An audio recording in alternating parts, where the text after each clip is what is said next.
बहुत साधारण परिवार में पैदा हुआ, गरीब तो नहीं कह सकते, 1957 में। हाँ, लेकिन एक सामान्य परिवार में, किसान परिवार में पैदा हुआ। और आज 6 बार स्वयं, 1 बार पत्नी, बेटा विधायक और 4-6 नाम ऐसे हैं जिनको विधायक बनाया, किसी को एमएलसी बनाया।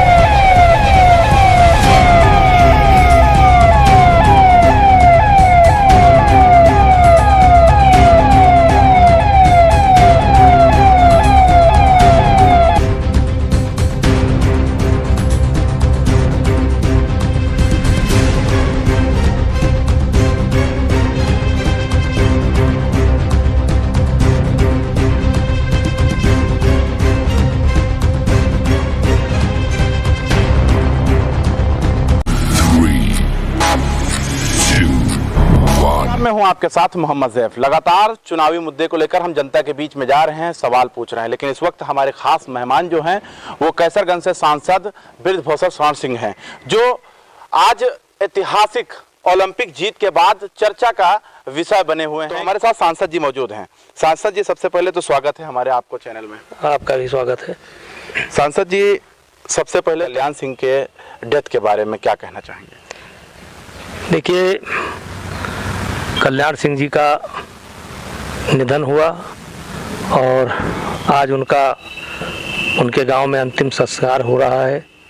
हमारे सुपुत्र विधायक हैं प्रतीक भूषण सिंह जी, वहां पर गए हुए हैं और एक भारी क्षति है। एक नेता जो है हम सब लोगों ने खो दिया है, लेकिन समय के साथ ये भी सत्य है, आना जाना तो लगा ही रहता है, लेकिन एक बहुत बड़ी क्षति है। और दूसरा, ओलंपिक जीत को किस तरीके से आप? देखिए, मैं कुश्ती का राष्ट्रीय अध्यक्ष हूँ और इस बार कुश्ती में 2 मेडल मिले हैं और मैंने उस समय वहाँ से बयान दिया था कि मैं खुश हूँ लेकिन संतुष्ट नहीं हूँ। संतुष्ट क्यों नहीं है? क्योंकि हम 4 मेडल की अपेक्षा रखते थे और उसके लिए हमारे बच्चे पात्र भी थे। ऐसा नहीं कि कोई हम हवा में मेडल मांग रहे थे। और लेकिन संजोग ऐसा था कि विनेश फोगाट जो हमारी नंबर 1 नंबर 2 की खिलाड़ी है, उसका परफॉर्मेंस अच्छा नहीं रहा और एक खिलाड़ी हमारा मात्र 6 सेकंड के अंदर हार गया। इसलिए वो जो कशिश है हमारे मन में वो जा नहीं रही है। मात्र 6 सेकंड के अंदर 1 मेडल चला गया और विनेश फोगाट का प्रदर्शन न हो पाना, क्योंकि आज 2 पर जब इतना अच्छा लग रहा है तो 4 आए होते तो कितना अच्छा लगता। बिल्कुल। 1957 में आप जन्मे और शायद 91 में आपने चुनाव लड़ा था और पहली बार आप जीत कर आए। आप देखते देखते उत्तर प्रदेश की सियासत में आपको बड़ा चेहरा देखा जा रहा है। अब चुनाव है आगामी, तो किस तरीके से आप अपने आप को पेश करेंगे? जबकि ताकत, पावर, पैसा सब कुछ आपके पास है, लेकिन आपकी जो लगन है फेसबुक पे मैं देख रहा हूँ जनता से जुड़ा हुआ है, तो आगे क्या चाह रहे हैं? देखिए, ऐसा है कि मैं ये जो फेसबुक पर जो दिखाई पड़ रहा हूँ या लगातार कार्यक्रम में दिखाई पड़ रहा हूँ, आज जो आपके साथ इंटरव्यू दे रहा हूँ वो भी कार्यक्रम को ही एक समय निकाल करके दे रहा हूँ। मेरी एक पंक्ति है कि चाह नहीं मैं सुरबाला के गहनों में गूथा जाऊँ। पूरी पंक्ति नहीं पढ़ रहा हूँ जी, लेकिन मेरी कोई चाह नहीं है। और जहाँ तक मेरे सक्रिय रहने का सवाल है कि मैं सक्रिय क्यों रहता हूँ, तो उसके पीछे ये भाव है कि मैं एक बहुत साधारण परिवार में पैदा हुआ, गरीब तो नहीं कह सकते, 1957 में, हाँ, लेकिन एक सामान्य परिवार में, किसान परिवार में पैदा हुआ। और आज 6 बार स्वयं, 1 बार पत्नी, बेटा विधायक और 4-6 नाम ऐसे हैं जिनको विधायक बनाया, किसी को एमएलसी बनाया। मैं इसलिए नहीं दौड़ता हूँ कि हम वो इसलिए दौड़ते हैं। देखिए, जैसे लोग अपने क्षेत्र में जाते हैं, मैं अपने क्षेत्र के अलावा पुराने क्षेत्र में भी जाता हूँ। तो एक साधारण परिवार से निकलने के बाद इस जनता ने मुझे आज कहाँ से कहाँ बैठा दिया, तो मैं उनके पास जाता हूँ। और रहा सवाल कि क्यों जाता हूँ, तो मुझे अभी बहुत कुछ कमी दिखाई पड़ती कमी है। दिखाई पड़ रही, जैसे कि क्या कमी दिखाई दे पड़ रही है आपके नहीं, क्षेत्र में? जैसे देखिए, मैं सड़क की बात नहीं कर रहा हूँ, मैं बिजली की बात नहीं कर रहा हूँ, मैं ऐसे संसाधन की बात नहीं कर रहा हूँ। मैं जहाँ जाता हूँ तो सामाजिक जो हमारे अंदर कमी आई है, हम उस पर ज़्यादा चर्चा करते हैं। गांव में जा कर के उस पर चर्चा करते हैं। अभी मैं एक गांव में गया तो लोगों ने पूछा कि नेताजी आप जो है टोक्यो गए थे, वहाँ पर क्या विशेषता है। मैंने कहा भाई देखो, चाहे टोक्यो हो और या अन्य देश हो, चाहे ऑस्ट्रेलिया हो, चाहे जापान हो या लंदन हो, कहीं भी हो, एक चीज़ की विशेषता है वहाँ पर कि वहाँ की जनता अपने देश के कानून को मानती है। और ये विशेषता मैंने हर जगह देखा है कि देश की जनता कानून को मानती है और अनावश्यक तनाव लेकर के नहीं चलती है। हम अनावश्यक तनाव लेकर के चलते हैं, पड़ोसियों को देख करके हाथ नहीं उठाते हैं, खेल कूद बंद हो गए, भजन कीर्तन बंद हो गया, मिलना जुलना बंद हो गया, और जो कसर बचती है वो आकर के प्रधानी का चुनाव जो है हमारा ताना बाना बिगाड़ करके चली जाती है। तो मैं ज्यादातर गांव में जाता हूं तो मैं राजनीतिक बात कम करता हूं। मैं राजनीतिक मैं देख रहा था अभी थोड़ी देर पहले मैंने आपको सुना। मैं राजनीतिक बात करता ही नहीं। मैं तो खेल की बात करता हूँ, पढ़ाई की बात करता हूँ, स्वास्थ्य की बात करता हूँ, अपनी पुरानी अच्छी जो मान्यताएं हैं थी, हमारी जो परंपरा थी उसकी बात कर। खेल को बढ़ावा देने की बात तो आप कर रहे हैं, तो क्या अब कैसरगंज या गोंडा बलरामपुर में ऐसे जगहों पे जो है अंतरराष्ट्रीय स्टेडियम बनवाने का काम करेंगे आप? देखिए ऐसा है ना, अंतरराष्ट्रीय स्टेडियम, देखिए अंतरराष्ट्रीय स्टेडियम से गेम नहीं बढ़ेगा। हाँ। आप देखिए जो सफाई में अखिलेश यादव ने और मुलायम सिंह जी ने वहाँ बहुत अच्छा स्टेडियम बनाया, लेकिन वहाँ गेम नहीं बढ़ा। गेम बढ़ेगा गेम को प्रोत्साहन देने से, और किस क्षेत्र में कौन सा खेल है। जैसे कहीं पर कबड्डी है तो कबड्डी की सुविधा देनी पड़ेगी, कहीं के खो खो है तो खो खो देना पड़ेगा, कहीं क्रिकेट है तो क्रिकेट देना पड़ेगा। अलग अलग क्षेत्र होता है, कहीं कुश्ती कहीं होती है कहीं नहीं होती है, तो किस क्षेत्र में कौन सा खेल है उस खेल को पैदा करना पड़ेगा। और मुझे प्रसन्नता है कि उत्तर प्रदेश के मुख्यमंत्री जी ने अभी वादा किया है कि हर गांव में जो है एक खेल का मैदान होगा। खेल का मैदान होगा। अब आपसे हम कुछ सियासत पर चर्चा करना चाहेंगे। आगामी उत्तर प्रदेश चुनाव हैं, तो चुनाव को देखते हुए किस तरीके से आप जनता से मिलेंगे? क्या पूरे उत्तर प्रदेश को कवर करेंगे या आप कैसरगंज में ही रह जाएंगे? देखिए, जहाँ तक मेरा सवाल है, मैं चुनाव के समय में मैं 6 बार लोकसभा चुनाव खुद जीता हूँ और 1 बार मेरी पत्नी चुनाव जीती है, बेटा विधायक है।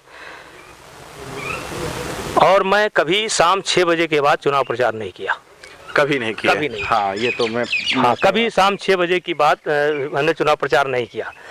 हमारा कहने का मतलब है, मैं कहता हूं कि राजनीति जो है ये पार्ट टाइम बिजनेस नहीं है कि आप कुछ दिन करें। जैसे सोनिया जी पार्ट टाइम कर रहे हैं, अखिलेश जी भी अब पार्ट टाइम शुरू किए हैं। बिल्कुल हाँ, अखिलेश जी देखिए मुलायम सिंह के नेता हैं, लेकिन मुलायम सिंह की तुलना मैं अखिलेश सिंह से नहीं कर सकता, अखिलेश से नहीं कर सकता। मुलायम सिंह के कार्यशैली में अखिलेश के कार्यशैली में जमीन आसमान का अंतर है। मैं मुलायम सिंह को भी देख रहा हूँ, मुलायम सिंह को उस समय देख रहा हूँ जब वो नौजवान थे और जब वो मुख्यमंत्री नहीं थे तो कितना संघर्ष करते थे, कितना लाठी खाते थे, कितना मेहनत करते थे। आज मैं उनकी तुलना इस बारे में अखिलेश से नहीं कर सकता। और रहा सवाल ये है कि, तो मेरा कहने का मतलब ये कि राजनीति जो है ये पार्ट टाइम नहीं है, ये हमेशा करने वाली चीज़ है। अच्छा, इस 2022 विधानसभा चुनाव में स्वास्थ्य, रोजगार, बेरोजगारी का मुद्दा बड़ा है कि नहीं है, या किसानों का मुद्दा बड़ा है कि नहीं आपके हिसाब से? देखिए, मुद्दा कोई बड़ा नहीं होता, कोई छोटा नहीं होता है, अलग अलग मुद्दे होते हैं, लेकिन आपको ये देखना पड़ेगा किस मुद्दे का कहाँ तक समाधान हुआ, कहाँ तक समाधान हो रहा है। और यहीं पर सारी बात समाप्त हो जाती है जब मोदी जी कहते हैं कि सबका साथ, सबका विकास और सबका विश्वास। विकास हो रहा है सर? बिल्कुल हो रहा है। आप जिन सड़कों पर आए हैं अभी आप देख लीजिए, ये सड़क पहले नहीं थी। बिजली की हालत आज आप देख लीजिए, पूछ लीजिए, ये गांव में है, आप चले जाइए, कई घंटे रहती थी, आज कई घंटे सर अगर हम आपसे 10 काम कहें गिना दीजिए मोदी जी के, तो गिना देंगे? 10 क्या 20 गिना देंगे? गिना दीजिए। नहीं, कौन सा काम गिनाएंगे बताइए? विकास पे। विकास पर अब आप जैसे सबका साथ, सबका विकास, सबका विश्वास, एक तो ये नारा आप देख लीजिए। जी बिल्कुल। खाद्यान्न योजना आपको दिखाई पड़ रही है जी, बिजली आपको दिखाई पड़ रही है जी, गैस आपको दिखाई पड़ रहा है, दिख रहा है, कार्ड आपको दिखाई पड़ रहा है, सांड भी जो सांड भी दिखाई पड़ रहा है, सांड भी दिखाई पड़ रहा है। लेकिन सांड किसकी देन है? किसकी देन है सर? ये किसी की देन नहीं, परिस्थिति की देन है, क्योंकि बैल का उपयोग बंद हो गया। बैल का उपयोग बंद हो गया। सांड मोदी जी ने नहीं छोड़ा है, सांड योगी जी ने नहीं छोड़ा है।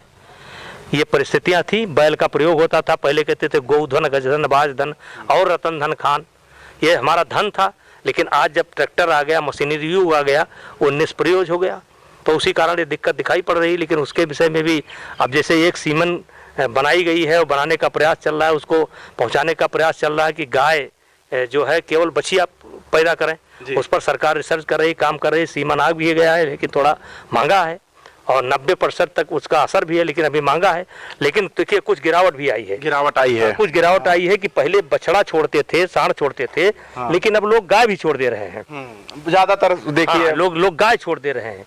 तो ये कहीं ना कहीं जो है, अब क्या कहें इसको, क्या नाम दिया तो नहीं, गौ माता से प्रेम जो है लोगों का हटने लगा है? नहीं, गौ माता से प्रेम नहीं हटने लगा है, लेकिन कहीं ना कहीं ये कल्चर शुरू हुआ शहर से। ये कल्चर शुरू हुआ शहर से। शहर में लोग गाय पालते थे और फिर बच्चे को बांध लेते थे, छोड़ देते थे। तो ये कल्चर धीरे धीरे गांव में आया। अब गांव में जो लोग, कुछ लोग हैं जो गाय को, बच्चिया को छोड़ देते हैं और उनको देखे रहते हैं। जब बड़ी हो जाती है, जब बच्चा देने को होती है तो पकड़ लेते हैं। हाँ, जब मौका है तो पकड़ लेते हैं, लाभ में ले लिया और नुकसान में भगा दिया। हाँ, तो ये। अच्छा सर, एक और सवाल है, अपराध उत्तर प्रदेश में सबसे बेहतर किसके सरकार में रुका हुआ था? नहीं, अपराध तो इस समय वर्तमान में भी रुका हुआ है। सारे बड़े आरबी की रिपोर्ट तो कुछ नहीं, वो देखिए जितनी आबादी होगी उसी हिसाब से घटनाएं, छोटी मोटी घटनाओं की नहीं बात कर, लेकिन जैसे गिरोहबंद जो अपराध होते थे, ठेके के लिए, पट्टे के लिए गोलियां चलती थी, या जमीनों पर कब्जा होते थे, भू माफियागिरी, तो आज तो हम समझते हैं कि ऐसा काम, चाहे जबरदस्ती ठेके की बात हो, चाहे जबरदस्ती जमीन की बात हो, अब ये तो बड़े नाम हमको नहीं कोई दिखाई पड़ रहे हैं। लेकिन गांव में छोटे मोटे तो होते रहेंगे झगड़े भाई। नहीं सर, वो ब्लॉक प्रमुख में तो काफी गोलियां चली थी। चलिए, इतना बड़ा प्रदेश होगा, कहीं चली होगी, लेकिन ये देखिए पहले की तुलना में अपराध में कमी आई है।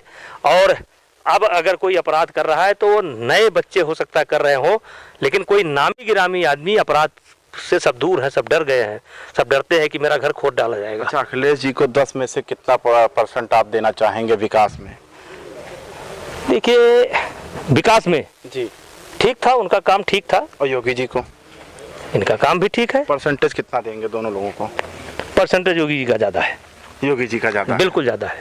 अच्छा, हर मुद्दे पर आप कश्मीर का मुद्दा लेकर सवाल, और आपका डायलॉग भी है कश्मीर मुद्दे पर, तो सर मैं ये जानना चाहता हूँ कि क्या पहले में, जब से धारा 370 हटाया गया, पहले से आप में कुछ तब्दीली देख रहे हैं आप? अरे भाई, अगर आप नहीं, हम क्या देख रहे हैं, आप बताइए, देख रहे हैं कि नहीं देख रहे हैं? आज देखिए अफगान में, अब आपके बगल में क्या हो रहा है, अफगान में क्या हो रहा है। और ये तो हम लोग सुनते थे कि जहाँ हुए बलिदान मुखर्जी वो कश्मीर हमारा है। जी, ये आपका नारा है? हाँ, हमारा नारा नहीं है जी। ये पार्टी का नारा, पुराना नारा, हमारा नारा नहीं है। तब विश्वास नहीं होता था कि ये नारा फलीभूत होगा, आज फलीभूत हो गया। वहाँ सब ठीक ठाक चल रहा है, पहले से बहुत ठीक है। अब तो बाहर के लोग ज़मीनें भी खरीदने लगे हैं और तमाम लोग हैं जो बसना चाहते हैं। कुछ लोग अभी इंतज़ार कर रहे हैं, क्योंकि बयानबाजी तो होती ही रहती है, लेकिन बहुत बेहतर है पहले से। तो 2022 में किस तरीके से आप क्या मुद्दा लेकर जनता के बीच में जाएंगे सर? हमारा मुद्दा है भाई सबका साथ, सबका विकास, सबका विश्वास। इसी मुद्दे में सारे मुद्दे आ जाते हैं, और गांव, गरीब, किसान, इसी मुद्दे में सारे मुद्दे हैं। मुद्दा वो तलाशें जो पार्ट टाइम आ रहे हैं। पार्ट टाइम कौन आ रहा है? अरे तो अब तो मायावती जो है वो देखिए ब्राह्मण को मनाने में लग गई हैं। चलिए, ब्राह्मण पर मैं बहुत बोल चुका हूं मैं, लेकिन फिर बोले देता हूं। हाँ। क्या किसी ब्राह्मण को बिना पैसा लिए टिकट देंगी वो? क्या ब्राह्मण उनसे मिलने जाए तो बिना जूता चप्पल उतारे उसको प्रवेश मिल जाएगा? यही दो चीज पूछ लीजिएगा उनसे। नहीं, लगातार वो तो कहते हैं ब्राह्मण को अब सम्मान भारतीय जनता पार्टी में नहीं मिल रहा है। वो क्या कहते हैं वो छोड़िए, मैं जो कह रहा हूँ, मेरा कहने का मतलब है कि दो चीज आप उनसे पूछ लीजिए कि क्या जो है, जब अब ब्राह्मण समाज का आदमी कोई टिकट के लिए जाएगा तो बिना पैसे का उसको टिकट मिलेगा? और दूसरा क्या है कि अगर मिलने जाए तो जूता चप्पल उतारना पड़ेगा कि नहीं उतारना पड़ेगा? यही मैं कहता हूँ, ये पार्ट टाइम राजनीतिक लोग हैं। अब जब 6 महीना रह गया तो आप ब्राह्मण मनाने चल पड़े। अब जब 6 महीना रह गया तो अखिलेश जी भी यात्रा निकालने चल पड़े। 4.5 साल तो चलिए बीजेपी अच्छा काम नहीं कर रही। चलिए, आप क्या कर रहे थे? ट्विटर पे थे ना, तो ट्विटर लेकर के रहेंगे और ट्विटर पर रहेंगे। अच्छा, तो जिस तरीके से मनमुटाव था भारतीय जनता पार्टी में, तो लगता है कि भारतीय जनता पार्टी कहीं का मनमुटाव नहीं था, कहीं मनमुटाव नहीं था। देखिए, मनमुटाव कहीं नहीं था और मनमुटाव होने का कोई मतलब नहीं है। यहाँ जनता सीधे देख रही है मोदी जी को और सीधे देख रही है योगी जी को, और मनमुटाव नहीं है। जो मनमुटाव करेगा वो मुटाव करते करते किनारे हो जाएगा। अच्छा, किसान आप जनता से आप मिलते हैं, आखिरी सवाल, जनता से आप लगातार मिल रहे हैं, किसानी को बढ़ावा भी आप देते हैं, तो किसानों के लिए कुछ अलग आप अपने क्षेत्र में कर रहे हैं? अरे हमने क्या, छोड़िए इसको, छोड़िए, हो गया। चलिए खैर, तो हमारे साथ कैसरगंज सांसद जो हैं वो मौजूद थे और बता रहे थे कि किस तरीके से इस क्षेत्र में हमने काम किया है। कैमरामैन चांद के साथ मैं मोहम्मद ज़ैफ, लखनऊ।